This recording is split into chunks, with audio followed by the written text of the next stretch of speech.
Assalamualaikum warahmatullahi wabarakatuh. Salam sejahtera untuk kita semua. Halo teman-teman, di video ini saya akan menjelaskan tentang kurikulum program studi rekayasa keselamatan kebakaran Fakultas Teknik Universitas Negeri Jakarta. Yang pertama, apa sih visi dan misi program studi ini? Visinya yaitu menjadikan program studi rekayasa keselamatan kebakaran yang bermutu dan mampu menghasilkan sarjana rekayasa keselamatan kebakaran yang beriman dan bertakwa, cerdas, terampil, memiliki budaya akademik yang tinggi, dan kemampuan berwirausaha, serta mampu bersaing di tingkat global. Misinya yang pertama, menyelenggarakan kegiatan pendidikan dan pengajaran yang bermutu dengan memanfaatkan teknologi informasi dan komunikasi untuk menghasilkan sarjana rekayasa keselamatan kebakaran yang sesuai dengan kebutuhan stakeholder dan mampu bersaing di tingkat nasional maupun global. Selanjutnya, menciptakan budaya akademik yang tinggi, menumbuhkan kemampuan berwirausaha, dan menciptakan suasana religius dalam setiap kegiatan akademik dan non-akademik. Yang ketiga, menyelenggarakan kegiatan penelitian dan pengembangan bidang rekayasa keselamatan kebakaran yang sejalan dengan perkembangan ilmu pengetahuan dan teknologi. Keempat, menyelenggarakan kegiatan pengabdian pada masyarakat. Dan yang terakhir, menjalin dan mengembangkan kerjasama dengan berbagai institusi baik di dalam maupun di luar negeri. Selanjutnya, ada profil kelulusan. Oh iya, untuk kalian yang sudah menempuh masa belajar pada program studi rekayasa keselamatan kebakaran akan mendapatkan gelar ST atau Sarjana Teknik.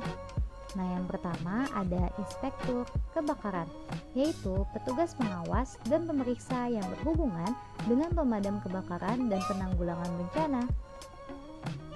Kedua ada Penyuluh Kebakaran, merupakan petugas penyuluh atau sosialisasi kepada masyarakat yang berkaitan dengan usaha-usaha pencegahan kebakaran dan bencana lainnya. Selanjutnya, ada investigator kebakaran, yaitu meneliti atau menginvestigasi penyebab kebakaran dan usaha-usaha terhadap pencegahan kebakaran serta bencana lainnya. Yang keempat, ada instruktur kebakaran, merupakan pelatih atau pendidik dan pengajar pada kegiatan pendidikan dan pelatihan kebakaran. Lalu, ada perancang sistem proteksi kebakaran, yang merancang sistem proteksi kebakaran pada suatu instalasi, baik terhadap gedung maupun pabrik. Yang keenam, ada manajer keselamatan kebakaran, yaitu manajer dalam pelaksanaan proses pencegahan, pengawasan, dan penanggulangan kebakaran pada suatu instalasi, baik terhadap gedung ataupun pabrik. Dan yang terakhir ada adjuster risiko kebakaran, merupakan pemeriksa kehandalan sebuah sistem proteksi kebakaran baik aktif maupun pasif, dan lain-lain. Nah, beberapa penjelasan tadi merupakan gambaran jika kalian lulus menjadi sarjana rekayasa keselamatan kebakaran. Tapi ingat ya bahwa fire engineer memiliki cakupan yang luas, jadi jangan khawatir ketika kalian lulus nanti hanya akan menjadi 7 contoh yang telah disebutkan tadi.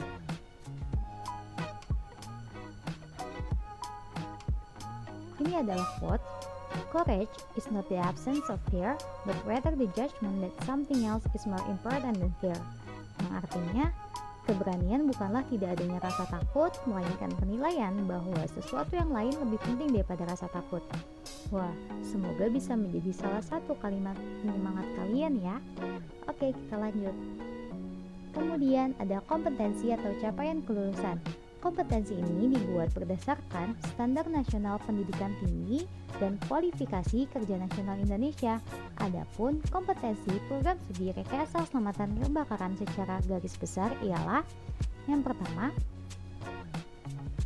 sikap menjadi pribadi yang bertakwa terhadap Tuhan, taat terhadap hukum dalam kehidupan bermasyarakat dan bernegara, menunjukkan sikap bertanggung jawab terhadap diri sendiri, dan lain-lain. Yang kedua, yaitu pengetahuan, berperan aktif dan efisien dalam melakukan pencegahan yang sesuai dengan perkembangan teknologi. Selanjutnya, keterampilan umum.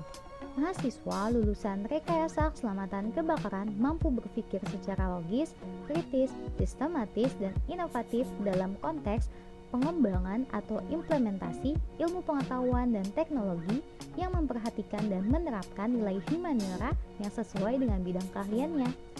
Dan yang terakhir ada keterampilan khusus.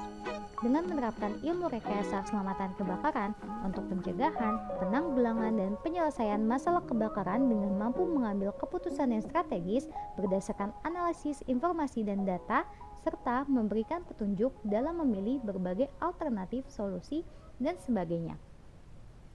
Berikut ada kelulusan jenjang sarjana. Ini adalah hal-hal yang harus dilakukan untuk mendapatkan gelar sarjana. Pertama, lulus seluruh mata kuliah wajib yang disyaratkan oleh program studi. Yang kedua, memenuhi jumlah SKS minimal yang telah disyaratkan. Dan yang ketiga, memiliki nilai karya ilmiah atau skripsi serta mengikuti ujian komprehensif. Nah, berapa lama sih beban belajar mahasiswa jenjang sarjana yang harus ditempuh dalam perguruan tinggi? Jadi, ada dua kelompok mata kuliah, yaitu mata kuliah umum dan mata kuliah program studi. Dalam mata kuliah umum, kalian minimal dapat mengambil 14 SKS, dan mata kuliah program studi dibagi menjadi dua, mata kuliah bidang keahlian dan penunjang yaitu MPKP, kalian dapat mengambil 114 SKS, dan mata kuliah pilihan kalian dapat mengambil 16 SKS. Jadi beban total belajar mahasiswa jenjang sarjana ialah 144 SKS dengan masa studi normal 8 semester dan maksimal 14 semester. Nah, ini adalah gambaran mata kuliah program studi rekayasa keselamatan kebakaran. Kalian bisa baca sendiri ya.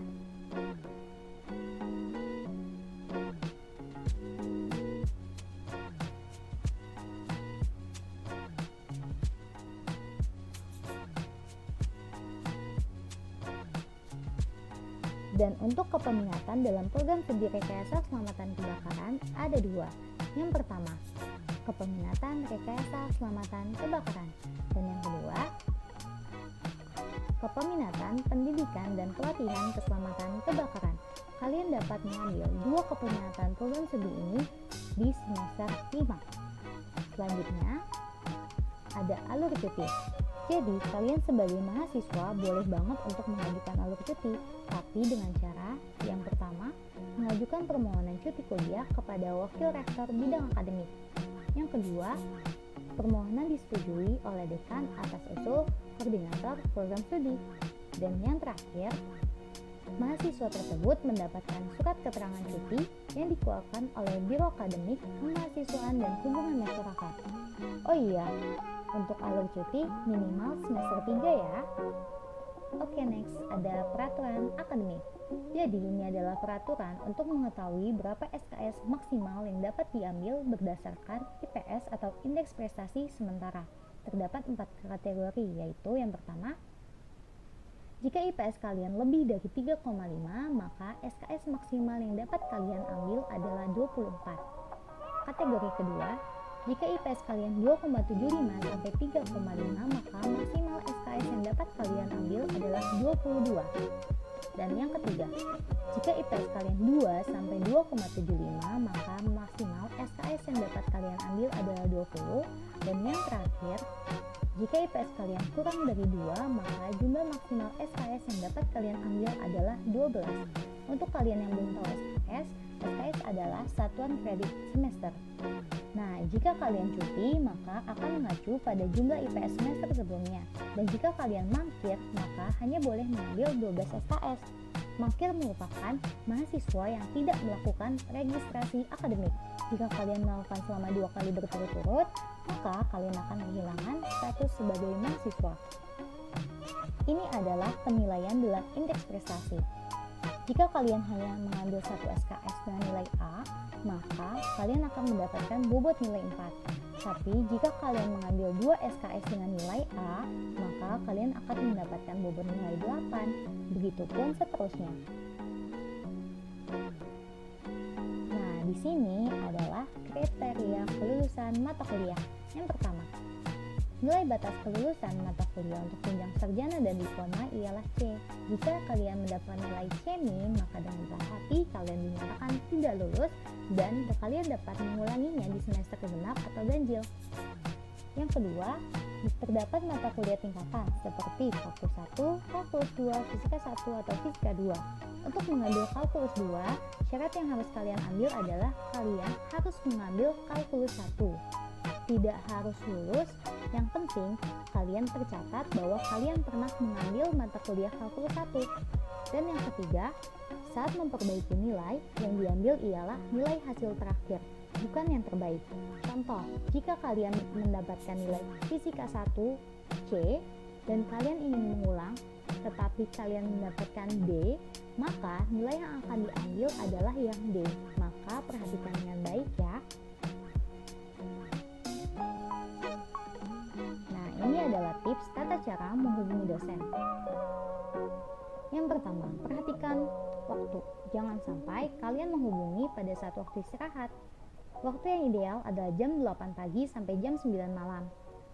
Yang kedua, perhatikan penggunaan bahasa. Gunakan bahasa dengan sopan dan tidak disingkat. Jangan lupa untuk memperkenalkan diri. Contohnya, perkenalkan nama saya dari Rekayasa Keselamatan Kebakaran Angkatan 2020. Oh iya, salam di awal ya, jangan lupa dan jangan disingkat. Kemudian memakai kata permohonan, yaitu seperti mohon maaf atau jika berkenan. Lalu to the point, jangan bertele-tele. Tidak memakai kata ganti, berperilaku baik seperti tidak memaksa, tidak terburu-buru, dan tidak menggurui. Dan yang terakhir, jangan lupa untuk mengucapkan terima kasih. Nah, dikarenakan saat ini dalam masa PJJ, maka persiapkan diri untuk kuliah online yuk. Berikut tipsnya. Yang pertama, menyediakan aplikasi Google Classroom, Zoom, Google Meet, dan aplikasi lain untuk men-scan hasil tulis tangan. Yang tidak boleh kalian lakukan adalah menitip pada teman. Boleh sesekali, asalkan kalian jangan bergantung, supaya kalian tidak repot. Yang kedua, standby jika dosen mengharuskan pengumpulan tugas pada hari pemberian tugas. Yang tidak boleh kalian lakukan adalah menunda-nunda pekerjaan, karena nanti akan bertumpuk. Lalu, yang ketiga, sering memfollow up jika kalian menjadi PJ, dan jika kalian tidak menjadi PJ, kalian dapat memfollow up kepada PJ dengan catatan menggunakan tata cara menghubungi dosen yang baik dan benar di slide sebelum ini. Yang tidak boleh kalian lakukan adalah dosennya lupa, yes, asik, ups, salah, kalian akan rugi sendiri loh. Dan yang terakhir, saya ingin mengucapkan selamat datang untuk kalian para mahasiswa baru Rekayasa Keselamatan Kebakaran Angkatan 2020. Semoga dengan pemaparan tadi bisa sedikit menambah informasi untuk kalian. Kurang lebihnya mohon maaf. Wassalamualaikum warahmatullahi wabarakatuh.